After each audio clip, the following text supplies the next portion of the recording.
What's up, guys? It's Wolf from the Quarantine, and today we're going to be taking a look at a Kickstarter project by the name of Dynamite Nurse, or you may know it by Dynamite Nurse Returns, originally by ArcLight Games. Japanime Games is putting up a Kickstarter to bring the game, or import the game, to English. Now, if you like what you see here, I'll have a link up here in the corner and down in the description that'll take you directly to the Kickstarter page, and they'll be able to provide way more information than I could possibly cover here in this video. Dynamite Nurse is a deck-building game that plays 3 to 5 players, and each player takes control of a hospital near a dungeon, and these adventurers are coming out of the dungeon and are wounded, and they're having to be rushed to the nearest hospital. And the game is about trying to keep your adventurers alive and heal them without letting too many die, because the dead adventurers, they wind up contributing negative points, and at the end of the game, whoever has the most points wins. So let's go straight over to how the game is played, shall we? Alright, this is basically Dynamite Nurse set up and ready to play. Now, there's a couple things that I have to state. As usual, this is a review, it is not a tutorial. So if I mess up any rules, or if I skip some entirely, this should still give you a basic idea how the game is played. With that said, it's more especially here because I am playing a Japanese version of the game with paste-ups and a translated rulebook. So I may have interpreted some rules incorrectly, or maybe some of the cards are translated incorrectly, or something along those lines. So take that, with a grain of salt. But as far as I can tell, I have been playing correctly, and for the most part, the cards translations are accurate. The other thing being, because this is a Kickstarter game, some of the art that you may see, I doubt it, but I still have to throw it out there. The art may change, or maybe the graphic layout may change, maybe the backs here will change. So it is subject to change because it is a Kickstarter project. However, we'll go straight into how the game's played. Alright, if you're unfamiliar with the way a deck builder works, generally speaking, everybody's going to start out with the same, small little deck, and it's usually not a very good deck. So in this case, you're going to start out with 5 history cards, 3 first aid cards, and a nurse that corresponds to your color, which is down here in the bottom. All of the starting nurses are identical aside from the art that you see here. So I'll show off some of the art of some of the other nurses here. So as you see, some of the nurses are rather lewd, which I am a huge fan of. And then some of them, still kind of lewd. A little lewd, whatever. And I find it very hard to believe that she went to medical school. But whatever, I don't know. So you're going to take all this and you're going to shuffle them all up. And you will then draw 4 cards. And the way the game winds up working is you have 1 buy and 1 heal. I will kind of touch on the way those work a little bit more momentarily. So the way this works is you have the card composition here. You have how much the card costs to purchase. You have boobs. You have the name of the card, which this one is kind of cut off due to my printer messing up. And then you have how much of whatever that the card generates. And then you have text down here at the bottom that maybe the card does something special. So the way the game works is you have, like I mentioned, you have 1 heal and 1 buy. So we're going to explain the way buying works, and I will touch on healing momentarily. So in this case, I only have 1 money. So you'd play it in front of you and say, okay, well, I got 1 buy, or $1, I can buy 1 thing. The only thing out here that I can see is this. It costs 1. And it is the nighttime extra work. And it says here, you may heal a patient in another player's sickbed. Return this to the village unless you're the Dynamite Nurse. So I'm going to buy this just for the sake of buying it. So whenever you buy a card, you're going to put it in your discard pile. In this case, because the next card was face down, you will go ahead and flip it face up. And then now the next player may buy it. So the reason that is a big deal is this card may have been okay. The next card might have been awesome, and I opened it up for the next player. So I played that. It will go to my discard pile at the end of my turn. And then now, if I had people that were injured, I could heal them, and I'll explain how that works later. So you then move to the somebody gets hurt phase. So what does that mean? Well, you're going to take the top card of the dungeon deck, and you will put it up here on top of the village here. Then the player who drew that card and put it out is now going to choose any player that's playing and go, you know what, I think you need to have this person. You're responsible for them. They're going to your hospital. and I'll explain now actually how that works. So as the game works, these are going to be pushed out. You're going to add another one and say, you know what, screw the red guy. And some of these are upside down because of my paste ups. There's double-sided paste ups on the other side. So it makes one side really big and the other side really small. So I have to make sure they're all over the place in order for it to actually sit like this. But we'll pull this out and go, okay, you know what, orange can have this one. And then these will slide over and you'll pull out another one. And these happen at the end, one time at the end of each player's phase. So let's say that's how our ambulance line works, which you cannot see, and I'm sorry about that. So that's the way our ambulance line works. Now if we have to add another one, instead of adding one, because you have one card in here for each player that's playing. So if you were playing a 3-player game, you'd only have 3. If we were playing a 5-player game, you can have up to 5. But in this demonstration, we only have 4.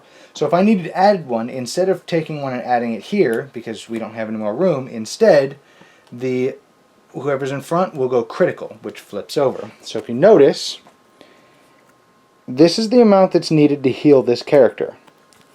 This is now the amount that's needed to heal it. So it gets even worse and a lot harder to heal them. And you don't think that 1 point is that big of a deal, but it really is. For the sake of this review, we're ignoring the text that's on them, but some of them have special things, like when it comes out of the dungeon, it is immediately admitted to the responsible monastery's bed. So as soon as we put this red on it, she would just be removed from the line and tossed in front of the red player, which I'll get to that momentarily as well. Once all of these are turned over, so let's say it goes to the next player and they wind up having to add somebody and they can't, it'll go here, and then they'll go critical, and then they'll go critical, and so on and so forth. But now we have to add another person. It goes back here, and this person dies. Now, whenever an adventurer dies at all, let me go ahead and zoom back out of here. Whenever an adventurer dies at all, she's going to be removed from the game, and the responsible player is going to get a death card. These death cards at the end of the game are worth negative victory points. Whoever has the most death cards in front of them gets the Dynamite Nurse. She just counts as 2 death cards. As you see, yeah, there's the paste up. She just counts as 2 death cards. However, as this card that I have says, I get special benefits if I have the Dynamite Nurse. So she would be sitting right here in front of me to show that I have the worst hospital in the land, but I get some spooky cool powers. So we'll put that back over there. So after you have somebody's gotten hurt and you've put a card out here into the, where did I put it? And you put a card out here into the ambulance line here, then you move to what's called the admittance phase. So we'll put this in the discard pile. What you can do is, at this point, anybody in the ambulance row you can go hit that has your color on it, you can go and bring them back and pull them into your monastery or hospital. I think the game calls it a monastery. But you only have 2 beds in your little hospital. So what we do is this is a person in the bed, and you turn it sideways if they're on the floor. So the difference is, if they're in a bed, they're stable, nothing's going to happen to them, you got time. If they're on the floor, after you've admitted everybody you're going to admit, anybody on the floor immediately degrades. That means at the end of your next turn, if they're not put into a bed, they will die, and you will get another death card.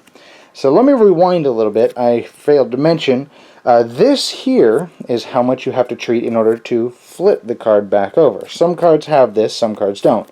So you could pay 2, stabilizer, and then pay 4 later, or if you could just pay 5, it'll just heal her. So that's the way those work. So as you saw here, with this hand, I have 3. Can't quite heal her, but that's neither here nor there. That was just luck of the draw there. So after you've admitted everybody and you've figured out who's going to be in the bed and who's not, because you can not randomly, but you can freely switch those up at this phase. You can, okay, you know what, this one can go on the floor because she can afford to degrade, but she'll come up into a bed because I can't afford her to die, and you can shuffle them around at whole 9 yards, but you can only have 2 that are actually in a bed. So it winds up being a little juggling act. And that builds up a lot faster than you may think. Then, you're going to move to after everybody's degraded and everybody's been admitted to where you need them to be, then you're going to go to the cleanup phase. So you'll discard all of your cards. you are allowed to keep one card from round to round. So in this case, I can take these, discard them, and then you draw 4 cards. So if you kept a card, you would have a total of 5 cards. So then it will go to the next player, because your turn's over, and so on and so forth. If you ever have to draw cards, normal deck building style, if you have to draw a card and you can't, you're going to take your discard pile, flip it over, shuffle it up, and then draw from that. So, as you saw, when I bought a card, I had to put it in the discard pile. So I'm not going to get to use that card until a few rounds later when I've shuffled my deck and I'm going back through it. So it comes back around to us, and now this is our hand here. We have my nurse, we have 1 heal, and we have 3 money. So I will go ahead and play my nurse first. Lets me draw a card. Now I have 2 buys, or a buy and a heal, or 2 heals. So I only have 1 heal point, so I can't heal her for damage. So I'm just going to go ahead and, maybe hold on to that, whatever. But I have 4 money, so you'll drop down your 4 money, and maybe I'll buy 2 white magics. Because what white magic does is, it only does 1 healing point. But it says you get 1 extra healing point for every 2 white magic cards played during the same phase. So if I happen to stock up on a bunch of these white magic cards, they can start pumping out a ton of these. And I was able to get 2 in my first, and with using my 2 buys. There we go, that's the word I was looking for. So they would of course go to my discard pile. I'm going to hold on to this. These would go to the discard pile because we're done. I have to hurt somebody from the dungeon, so she would come out and go, you know what, yellow needs one.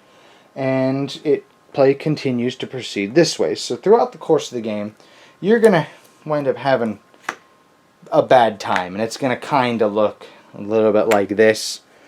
And so you brought her, she deteriorated, which is never a good thing. And then now you're looking at your hand, freaking out, going, okay, well, maybe I can stabilize her so she'll just deteriorate again and I could buy myself a turn and maybe get a good hand here in a minute. Or maybe here we got, maybe I can get 4 heal points and get rid of her and heal her so I can have a free bed to put her into the bed. And then later stabilize her and then maybe heal her. Now, whenever you do heal somebody and you cure them completely, you would set them off to the side, and I usually put them upside down just so you don't get them confused. You immediately take one of the nurses. And the nurses, if you notice, do not have a purchase amount up here in the corner. A lot of them contribute victory points, and a lot of them do draw a card and do kind of cool things. Whenever you heal somebody, this will just immediately go into your discard pile. So if you heal 2 or 3 people miraculously, we did have it happen one time, but if you happen to heal multiple people, you can get multiple nurses per turn. So when you get one, you're going to flip this card over, and this is the next nurse. And what does she do? Draw 3 cards, and if there is a nurse card in any other player's discard pile, you choose one of them, and it changes place with this. So you can start stealing people's nurses, which is pretty cool. And I'll go through some of the art here. And if you know my channel, I love my lewd games. So this one was right up my alley.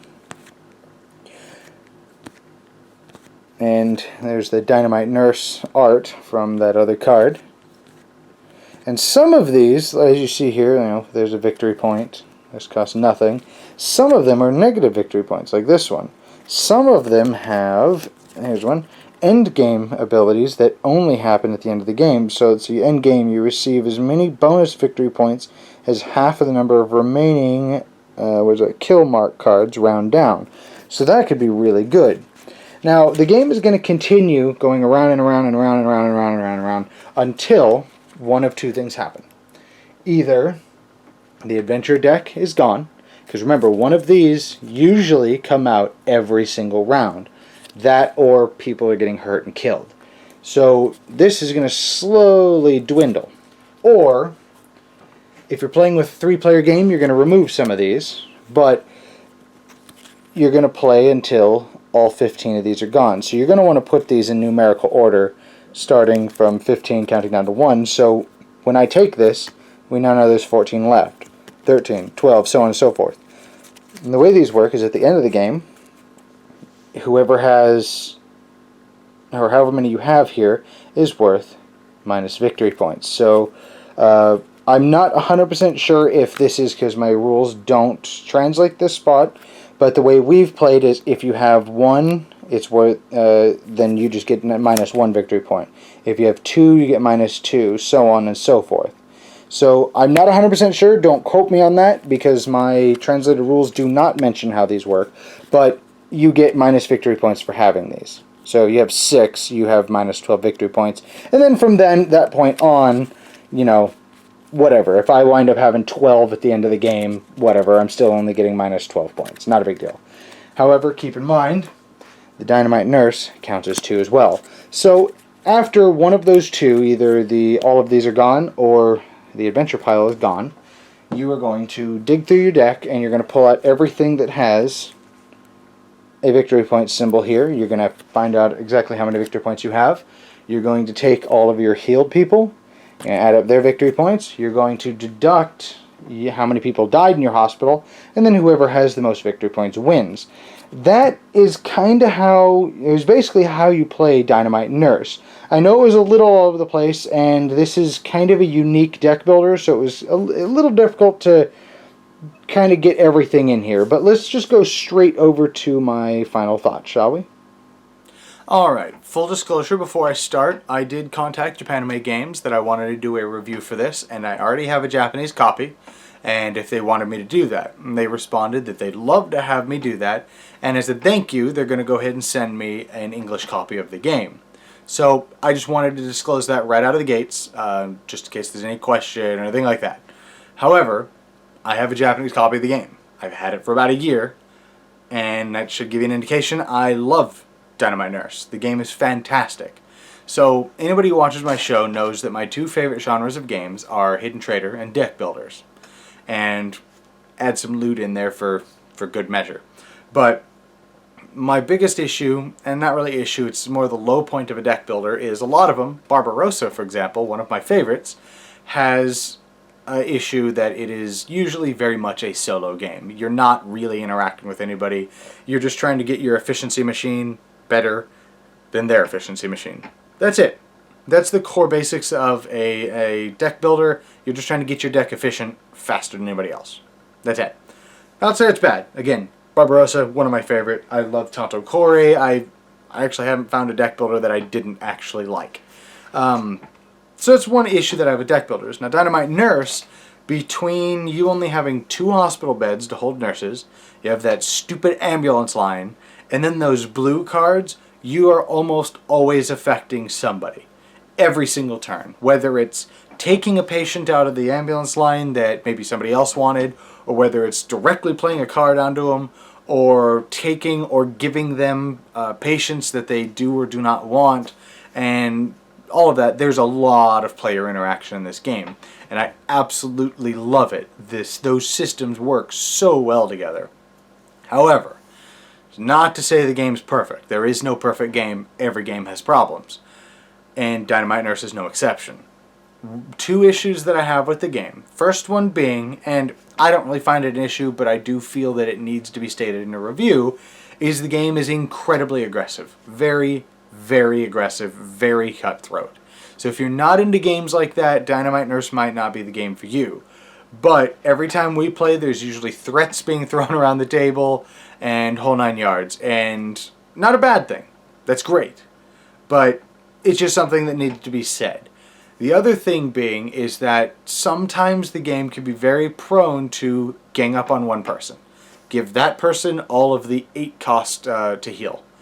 And sometimes that player may have a very hard time catching up because of that. And I mean, I've been on that end. Everybody gangs up on me because for some reason they think I'm winning, and sometimes it's hard to get out. However, you can build decks that counter that. If you play the game enough, you know that, okay, well, there's this card that I can get, and it allows me to give somebody my patience, which means you're potentially giving them points, but it stops you from losing points. So you're giving those to other people. But still, to say sometimes you can't. Sometimes you've just lost. If everybody decides this one person, screw that guy, that person's probably just lost.